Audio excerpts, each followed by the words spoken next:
The Guardian's Choice, Part 1. First contact. The crystalline caves of Zarian Prime hummed with an energy that made Dr. Alina Martinez's scanner readings dance wildly across her screen. She pushed a strand of dark hair from her face and frowned at the impossible data streaming across her device.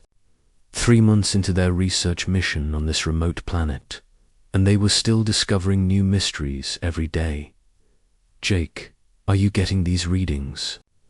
Alina called out, her voice echoing through the vast cavern system they had been exploring for weeks. Captain Jake Thompson's voice crackled through the comm system from somewhere deeper in the caves. "If you mean the energy signatures that are completely off the charts, then yeah. I've never seen anything like it." Alina carefully navigated through the narrow passage that led toward Jake's position. The walls around her glowed with a soft blue light that seemed to pulse like a heartbeat. Their research station had detected these energy patterns from orbit, but seeing them up close was breathtaking. The crystals embedded in the cave walls weren't just beautiful, they were alive in some way she couldn't yet understand. "The patterns are getting stronger," Alina reported as she rounded a corner and found Jake kneeling beside a massive crystal formation. His rugged features were illuminated by the ethereal glow, and his usual confident expression showed genuine wonder. "Alina, look at this," Jake said, pointing to intricate patterns carved into the stone around the crystal. "These aren't natural formations. Someone or something made these symbols." Alina knelt beside him, running her gloved fingers over the carved patterns. They were delicate, almost artistic, but there was something purposeful about them. "It's like a language," she murmured, "but not like any we've encountered in our surveys of other worlds." A soft sound echoed from deeper within the cavern, a sound that made both humans freeze. It wasn't mechanical, and it wasn't the settling of stone. It was organic, almost musical, like a gentle whimper. Jake's hand instinctively moved to the pulse weapon at his side, but Alina placed her hand on his arm. "Wait," she whispered. "That doesn't sound threatening." They moved carefully toward the source of the sound, their lights cutting through the crystal-lit darkness. What they found in a small alcove made Elena's breath catch in her throat. Curled in a nest of soft luminescent moss was a creature unlike anything in the xenobiology databases. It was roughly the size of a house cat, but its form was unmistakably draconic. Iridescent scales caught their lights and reflected them back in patterns of gold and silver. Small wings, clearly not yet fully developed, were folded against its back. Most striking were its eyes, large, intelligent, and filled with an unmistakable sadness. The creature was injured. Alina could see scratches along its side and a wing that hung at an odd angle. When it saw them, it didn't flee or show aggression. Instead, it made that soft, musical sound again, and Alina realized it was trying to communicate. "My God," Jake breathed. "Is that what I think it is?" "A dragon," Alina whispered, her scientific mind struggling to process what she was seeing. "It's actually a dragon." The little creature seemed to understand their amazement. It lifted its head and made a series of gentle, trilling sounds, almost like it was introducing itself. Then, with obvious effort, it stood and took a hesitant step toward them. "It's hurt," Alina said, her maternal instincts overriding her scientific caution. "Jake, can you get the medical kit from my pack?" As Jake rummaged through her equipment, Alina slowly extended her hand toward the creature. "Hey there, little one. We're not going to hurt you." The dragon looked at her hand, then back at her face, as if studying her intentions. After a moment that felt like an eternity, it gently touched its small snout to her palm. The contact sent a warm, tingling sensation up Elena's arm, and she gasped as the creature's scales flickered with bioluminescent patterns. It's trying to heal itself through contact, Elena realized. Jake, this isn't just first contact. We're looking at something that could revolutionize everything we know about alien biology. Over the next few hours, they carefully tended to the creature's injuries using their basic medical supplies. The dragon, which Elena had started thinking of as Zephyr because of the graceful way it moved, was remarkably cooperative. It seemed to understand that they were trying to help, and even attempted to assist by holding still and making encouraging sounds. But it was what happened next that truly amazed them. As Elena worked on cleaning a particularly deep scratch, Zephyr began to sing. The melody was hauntingly beautiful, but more than that, it seemed to have a purpose. The wound Elena was treating began to close more rapidly than should have been possible. It's accelerating its own healing, Elena murmured in amazement. The vocal vibrations are somehow stimulating cellular regeneration. Jake watched in fascination as the dragon's injuries visibly improved. This little guy is full of surprises. Once Zephyr was feeling better, something remarkable happened.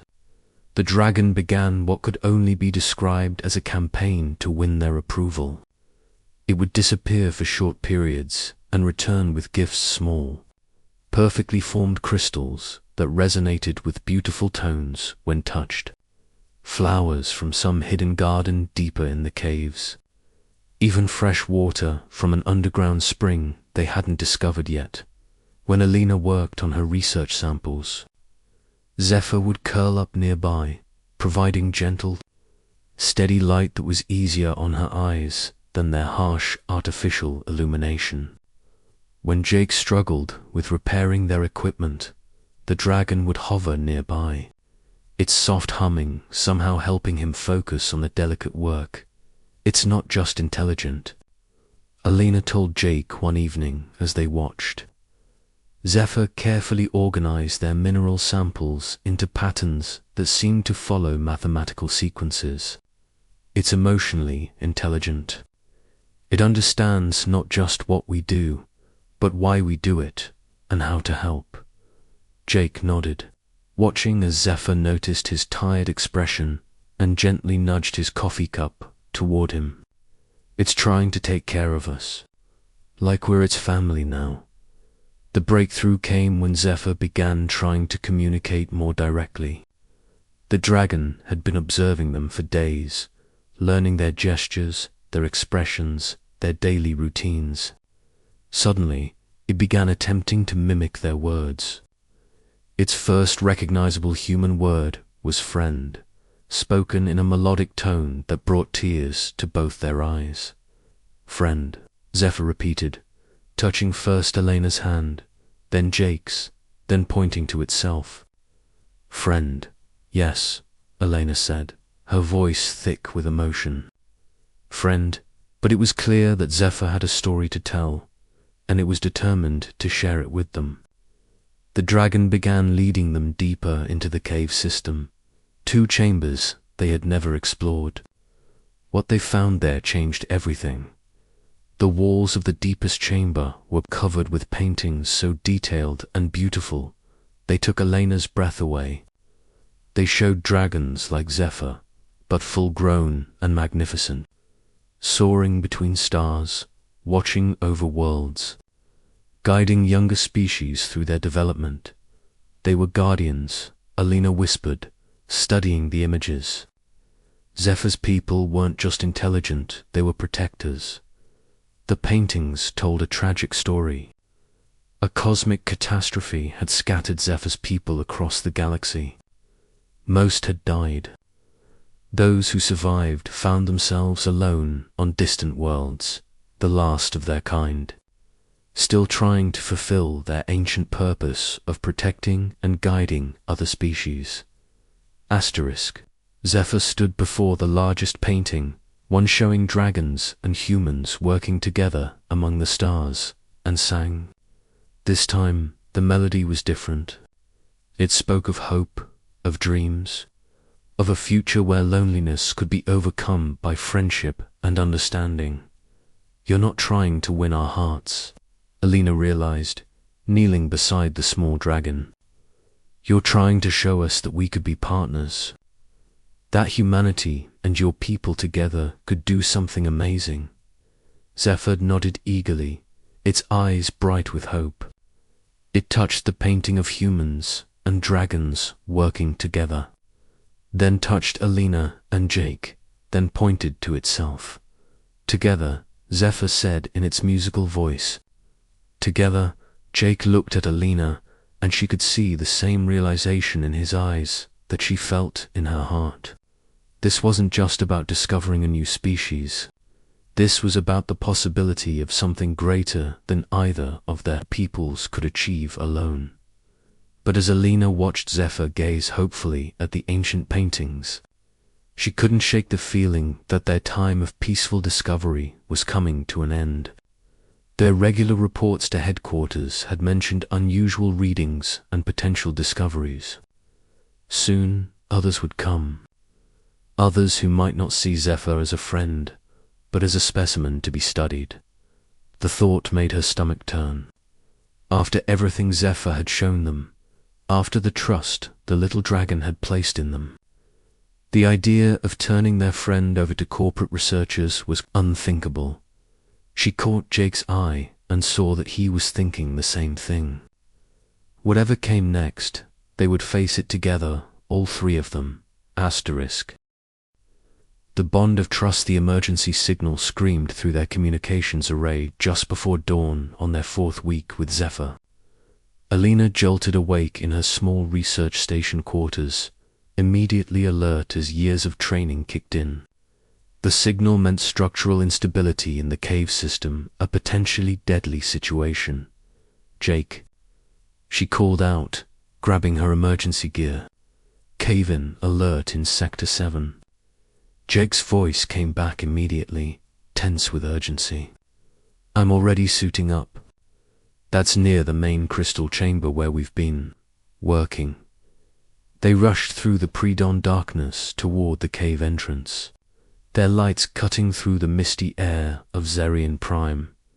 Elena's mind raced, with worry not just about their equipment and research, but about Zephyr. The little dragon often spent nights in the deeper chambers, exploring areas they hadn't yet mapped. As they approached the cave entrance, they could hear it, the ominous rumble of shifting stone. Dust poured from the main tunnel, and their structural sensors were screaming warnings about imminent collapse. "The support beams are failing," Jake reported, checking his scanner. "The whole lower section could come down any moment." Elena's heart sank. "Zephyr is down there. I saw the little one heading toward the Crystal Gardens yesterday evening." Without hesitation, Jake started toward the tunnel entrance. "Then we go get our friend." They moved as quickly as safety allowed through the unstable passages. Elena's training in cave rescue techniques served them well. But even with their experience, navigating the collapsing tunnels was treacherous. Loose rocks rained down around them, and the air grew thick with dust and debris. Alina called out as they reached the main chamber. "Zephyr, where are you?" A familiar musical sound echoed from somewhere ahead, but it was different this time, urgent and distressed. They followed the sound deeper into the chamber, where they found something that made Elena's blood run cold.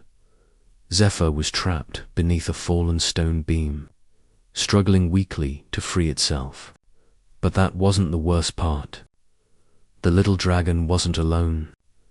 Alina could see at least 3 other figures trapped in various parts of the chamber. Geological survey team from the Northern Research Station. Caught by surprise when the cave-in began. "There are people trapped in here," Alina called to Jake. "At least 3. Maybe more." Jake surveyed the situation quickly. "The main support is about to give way." We've got maybe 10 minutes before this whole section comes down. Alina ran to Zephyr first, her heart breaking at the sight of their friend pinned beneath the heavy stone. The dragon's eyes were bright with pain, but when it saw them, it made urgent sounds and pointed toward the trapped humans. You want us to save them first, Alina realized. Even though you're hurt, you want us to help them first. Jake was already moving toward the nearest trapped surveyor. This beam is too heavy for me to lift alone, he called back.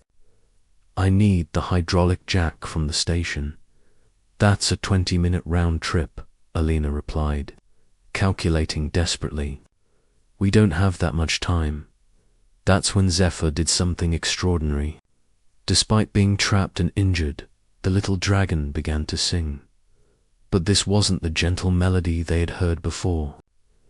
This was something powerful, resonating through the crystal formations throughout the chamber. The crystals began to glow brighter, and Alina felt a strange energy building in the air.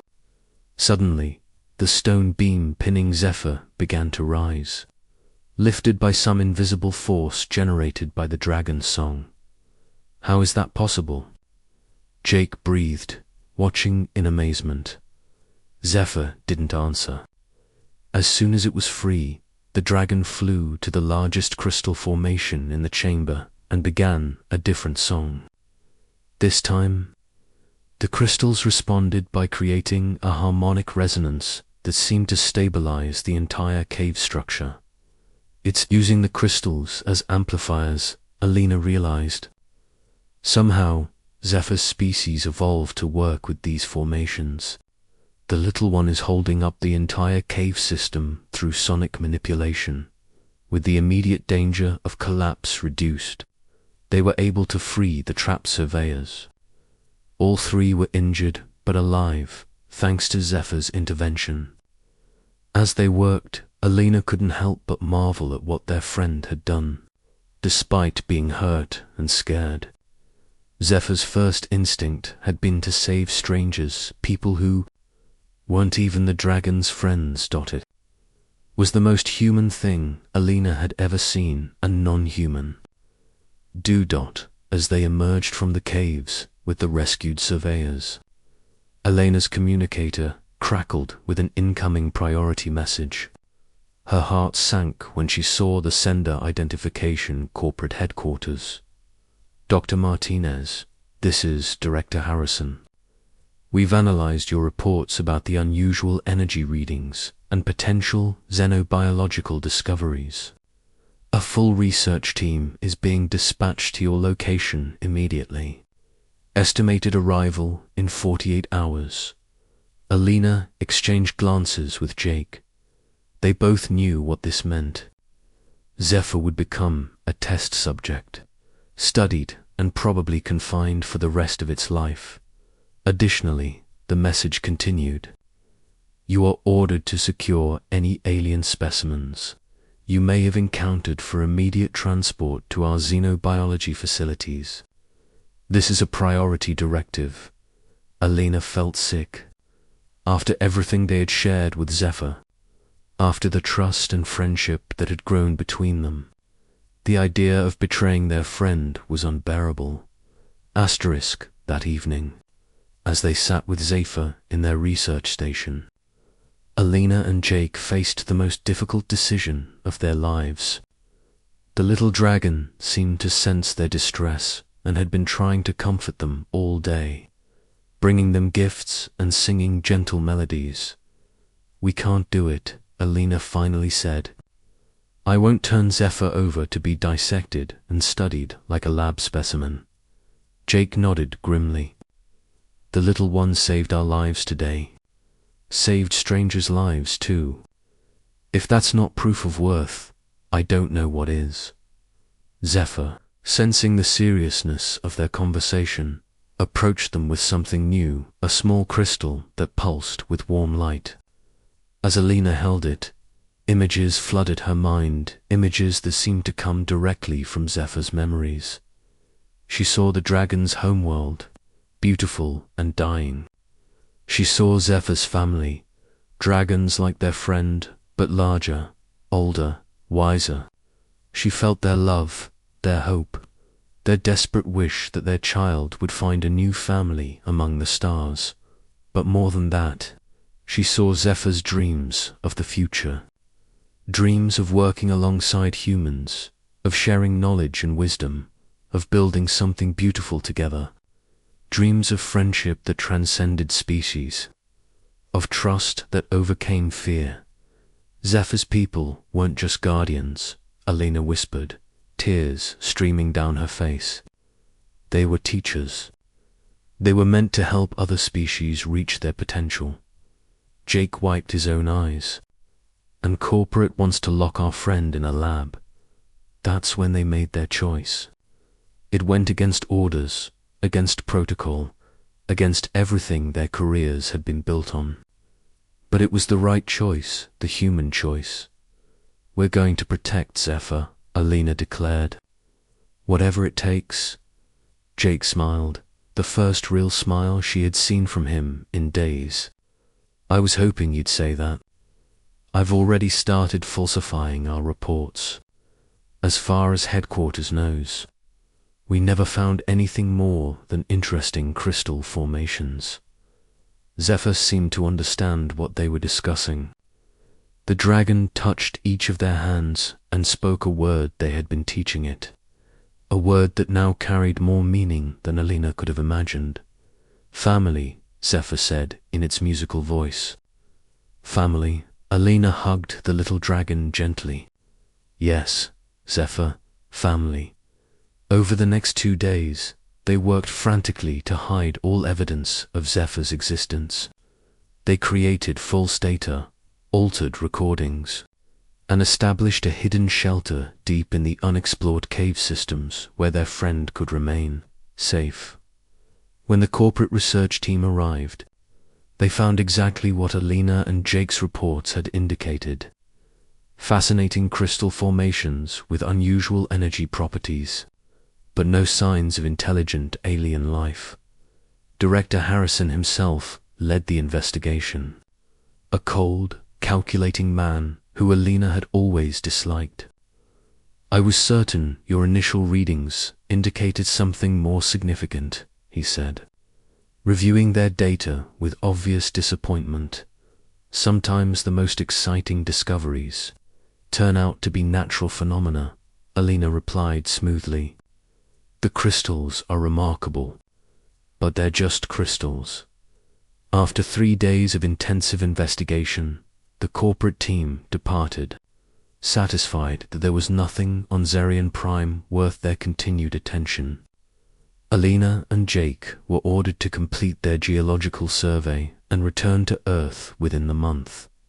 That night, they met with Zephyr in the hidden cave chamber they had prepared. The little dragon had been watching from concealment as the strangers investigated, understanding somehow that its safety depended on remaining hidden. We have to leave soon, Alina told their friend. But this doesn't have to be goodbye forever. Jake pulled out a specially modified communicator. We've rigged this to work on long-range frequencies. We can stay in touch, no matter where we are. Zephyr took the device carefully in its small claws, examining it with obvious interest. Then the dragon began to sing, but this time the melody included electronic tones that perfectly matched the communicator's frequency. You're syncing with it, Alina realized. You can use your natural abilities to boost the signal, asterisk. Friend always, Zephyr said, its voice clear and certain. Family always. Alina and Jake looked at each other, and Alina saw her own determination reflected in his eyes. Their official mission on Zerion Prime was ending, but their real mission was just beginning. We're going to find a way to come back, Alina promised. And when we do, we're going to make sure the galaxy knows what Zephyr's people really were. Not specimens to be studied, but partners, teachers, friends. Jake nodded. The universe needs guardians like Zephyr, and Zephyr needs a family that understands that. As they prepared to leave Zerion Prime, Alina couldn't help but think about how much they had all changed. They had come to this world as scientists and soldiers, following orders and collecting data. They were leaving as something more, protectors of a friendship that transcended species, guardians of a trust that could reshape humanity's future among the stars. Zephyr stood at the entrance to the hidden cave, watching their transport ship prepare for departure. The little dragon's scales glowed with soft bioluminescence, and its song carried across the crystal caverns like a promise that friendship, once freely given and truly earned, could overcome any distance, any obstacle, any force that tried to tear it apart. Alina smiled as she looked back one last time at their friend. This wasn't an ending. It was the beginning of something beautiful, something that would prove that the best of humanity lay not in conquest or exploitation, but in the courage to choose love over fear, friendship over profit, and hope over despair. The stars were waiting, and somewhere among them, Zephyr's song would help guide humanity toward a future worthy of the guardians who had been waiting so long for someone to call family. Asterisk.